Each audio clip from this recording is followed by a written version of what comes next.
जय हिंद दोस्तों, मैं किशन आप सबका स्वागत करता हूं और शुरू करते हैं आज के डिफेंस समाचारों को। चलिए बढ़ते हैं पहले डिफेंस अपडेट की तरफ। महाकुंभ 2025 में भारतीय सेना रेड ईगल डिवीजन ने सरस्वती घाट से त्रिवेणी संगम तक नदी में गश्त किए, साथ ही वाटर इमरजेंसी के लिए मॉक ड्रिल भी किया है। चलिए बढ़ते हैं नेक्स्ट अपडेट की तरफ, जो कि अडानी डिफेंस को लेकर आ रही है। दरअसल अडानी डिफेंस की तरफ से एक घोषणा की गई है कि उनका जो गौरव नाम का लॉन्ग रेंज ग्लाइड बम यानी कि LRGB है, उनका अब लो रेट पर यानी कि कम दर पर इनिशियल प्रोडक्शन शुरू हो चुका है। आपको बता दें कि इस LRGB से भारतीय वायुसेना की क्षमताओं में जबरदस्त इजाफा होगा और ये जो गौरव ग्लाइड बम है दोस्तों, उसे स्वदेशी तौर पर विकसित किया गया है और ये 1000 किलोग्राम क्लास का ग्लाइड बम है, जिसे कि लंबी दूरी पर हाई प्रिसीजन के साथ टारगेट पर हमला करने के लिए इंजीनियर किया गया है। एक बार फाइटर जेट से लॉन्च होने के बाद गौरव एक सोफिस्टिकेटेड हाइब्रिड नेविगेशन सिस्टम का इस्तेमाल करता है, जो कि इनिशियल नेविगेशन सिस्टम यानी कि INS और ग्लोबल पोजीशनिंग सिस्टम यानी कि GPS डेटा को मिलाकर अपने टारगेट की ओर सटीकता से आगे बढ़ता है। यही नहीं दोस्तों, इस गौरव ग्लाइड बम की एक और खास बात है कि ये GPS डिनाइड एनवायरनमेंट में भी काम कर सकता है, जो कि मॉडर्न वॉरफेयर सिनेरियो में। आपको बता दें कि अब गौरव ग्लाइड बम का भारतीय वायुसेना के अलग अलग प्लेटफॉर्मों के साथ परीक्षण किया जाएगा और उसके बाद इसका फुल प्रोडक्शन शुरू किया जाएगा। AMCA को लेकर एक और बड़ी अपडेट सामने आ गई है। दरअसल कहा जा रहा है कि 2026 के अंत या फिर 2027 की शुरुआत तक AMCA का पहला प्रोटोटाइप तैयार हो जाएगा। एरोनॉटिकल डेवलपमेंट एजेंसी की तरफ से कहा गया है कि इस वक्त वो 5th जनरेशन के फाइटर जेट पर अपना ध्यान केंद्रित कर रहे हैं, जिसमें कि ये भी चीज देखी जा रही है कि ये फाइटर जेट महंगा ना हो, यानी कि इंडियन एयरफोर्स के लिए किफायती दरों पर ही उपलब्ध हो सके और साथ ही साथ जो ग्लोबल मार्केट है उनके लिए भी ये कम कीमत पर उपलब्ध हो सके। एरोनॉटिकल डेवलपमेंट एजेंसी के अधिकारियों की तरफ से ये भी कहा गया है कि इस प्रोग्राम को मान्य करने के लिए अधिकतम हार्डवेयर से लैस AMCA के शुरुआती प्रोटोटाइप अपने प्रोडक्शन मॉडल में उपलब्ध सबसे किफायती 5th जनरेशन फाइटर जेट्स में से एक होगा, जिसमें की क्वालिटी और परफॉर्मेंस से कॉम्प्रोमाइज किए बिना इसकी काफी एडवांस क्षमताएं होंगी, जैसे कि स्टेल्थ डिजाइन, सेंसर फ्यूजन और बेहतर एवियोनिक्स। और इसके अलावा इस फाइटर जेट प्रोग्राम में अब प्राइवेट सेक्टर की कंपनियों को भी इन्वॉल्व किया जा रहा है, जो कि इस फाइटर जेट का निर्माण करेंगी। वहीं दोस्तों, अगर AMCA फाइटर जेट की अफोर्डेबिलिटी की बात की जाए तो इसका कंपैरिजन मौजूदा जो 5th जनरेशन के फाइटर जेट्स हैं उनके साथ करना भी जरूरी हो जाता है, जैसे कि लॉकहीड मार्टिन का F-35 लाइटनिंग II, जिसकी पर यूनिट कॉस्ट जो है वो $82.5 मिलियन है। हालांकि दोस्तों, कस्टमर स्पेसिफिक कॉन्फ़िगरेशन में इसकी प्राइस और बढ़ सकते हैं। वहीं चाइना के 5th जनरेशन फाइटर जेट की बात की जाए J-20 की, उसकी पर यूनिट कॉस्ट है $110 मिलियन। वहीं सुखोई Su-57 की बात की जाए तो इसकी कीमतों के बारे में ज्यादा जानकारी तो नहीं है, लेकिन कहा जा रहा है कि इसकी भी कीमत जो है वो $80 मिलियन पर यूनिट हो सकती है। ऐसे में भारत का जो AMCA होगा वो इनसे सस्ता होगा। बढ़ते नेक्स्ट अपडेट की तरफ दोस्तों, फ्रांस ने अपने पहले राफेल F4 वेरिएंट को UAE के लिए तैयार किया है। आपको बता दें कि UAE ने फ्रांस के साथ 80 राफेल फाइटर जेट का सौदा किया था। बढ़ते नेक्स्ट अपडेट की तरफ, हाल ही में दोस्तों बोइंग की तरफ से पहला बैच जो अपाचे हेलीकॉप्टर्स का है उसे मोरक्कन रॉयल एयरफोर्स को सौंपा गया है, जिसमें कि रॉयल मोरक्कन एयरफोर्स ने बोइंग के साथ 24 अपाचे हेलीकॉप्टर्स की डील की थी जून 2024 में और उन्हें ये मिलने शुरू हो गए। तो वहीं भारतीय सेना को अभी तक एक भी अपाचे हेलीकॉप्टर नहीं मिला है। बढ़ते नेक्स्ट अपडेट की तरफ, जो कि एरो इंडिया 2025 को लेकर आ रही है। यहाँ पर दोस्तों एक बार और F-35 को लेकर बात सामने आई है, जिसमें ये कहा जा रहा है कि 2025 एरो इंडिया में F-35A लाइटनिंग II का उड़ान प्रदर्शन नहीं होगा, बल्कि इसका एक स्टैटिक मॉडल होगा। हालांकि यहाँ पर जो स्टैटिक डिस्प्ले होगा इस फाइटर जेट का, वो भी प्रचार करने का एक बेहतर माध्यम हो सकता है, जहां पर जो भी संभावित खरीदार हैं वो लोग इस फाइटर जेट के डिजाइन, टेक्नोलॉजी और क्षमताओं के बारे में जानकारी ले सकते हैं। लेकिन दोस्तों F-35 की जो हवाई पावर है वो तो देखने को नहीं मिलेगी। इसके पीछे अमेरिका का कूटनीतिक और राजनीतिक दोनों तरीके के विचार हो सकते हैं। हो सकता है कि अमेरिका का ये कदम अंतर्राष्ट्रीय सैन्य प्रदर्शनियों की जटिलताओं को रेखांकित करता हो, जहां पर जियोपॉलिटिक्स, सुरक्षा और जो कमर्शियल हित है वो एक दूसरे से जुड़े होते हैं। चलिए बढ़ते नेक्स्ट अपडेट की तरफ।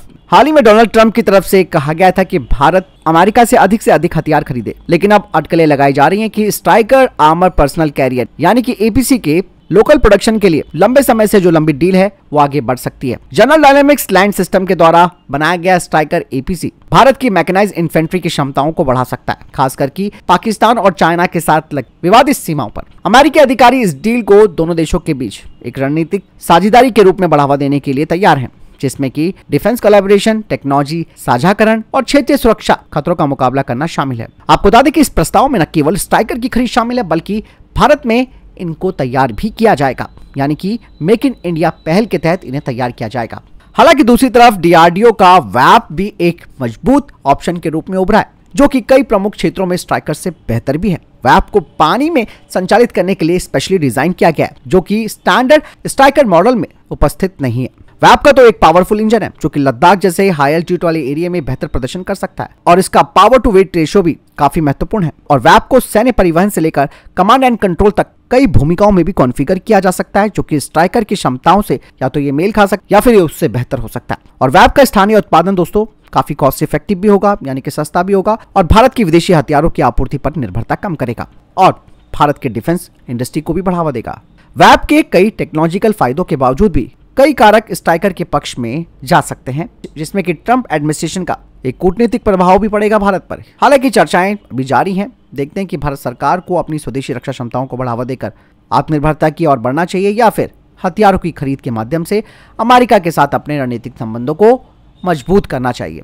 फिलहाल आपको क्या लगता है इस बारे में दोस्तों, कमेंट सेक्शन में लिखकर जरूर बताइएगा, क्योंकि ये कहीं ना कहीं दोस्तों अगर स्ट्राइकर हम लेते हैं तो हमारी डिपेंडेंसी अमेरिका के ऊपर तो बढ़ाएगा ही, साथ ही ये हमारे जो प्राइवेट सेक्टर की इंडस्ट्रीज हैं उन्हें भी एक बड़ी टेंशन देगा। आप जरूर इस बारे में आप क्या विचार रखते हैं कमेंट सेक्शन में लिखकर जरूर बताइएगा।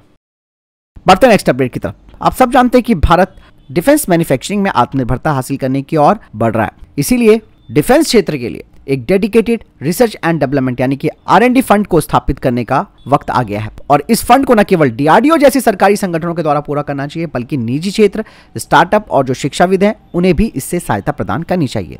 एक अच्छी तरीके से तैयार किया गया R&D फंड भारत के रक्षा इकोसिस्टम की क्षमताओं को अनलॉक कर सकता है, इनोवेशन को बढ़ावा दे सकता है और अत्याधुनिक सैन्य टेक्नोलॉजी के विकास में तेजी ला सकता है। इसके अलावा इससे भारत की आयात पर निर्भरता कम होगी और अपनी नई टेक्नोलॉजी भारत विकसित कर पाएगा। डेडिकेटेड R&D फंड इसका इस्तेमाल AI, हाइपरसोनिक, साइबर डिफेंस और UAV जैसी एडवांस प्रणालियों को स्वदेशी रूप से विकसित करने को प्रोत्साहित भी करेगा, जिसमें कि स्टार्टअप्स आगे आ सकते हैं। बढ़ते नेक्स्ट अपडेट की तरफ। बांग्लादेश के सुर लगातार बदलते जा रहे हैं।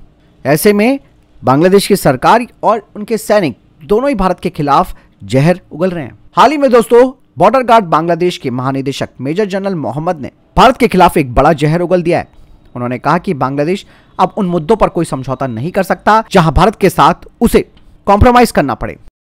चलिए बढ़ते नेक्स्ट टॉपिक की तरफ। हाल ही में दोस्तों आपने देखा होगा कि चाइना का DeepSeek AI मॉडल एक चर्चाओं का विषय रहा है, जिसने की पूरी दुनिया को हैरान कर दिया है। लेकिन दोस्तों अब भारत का DRDO भी DeepSeek जैसा AI मॉडल तैयार करेगा, वो भी केवल 10 महीनों के अंदर।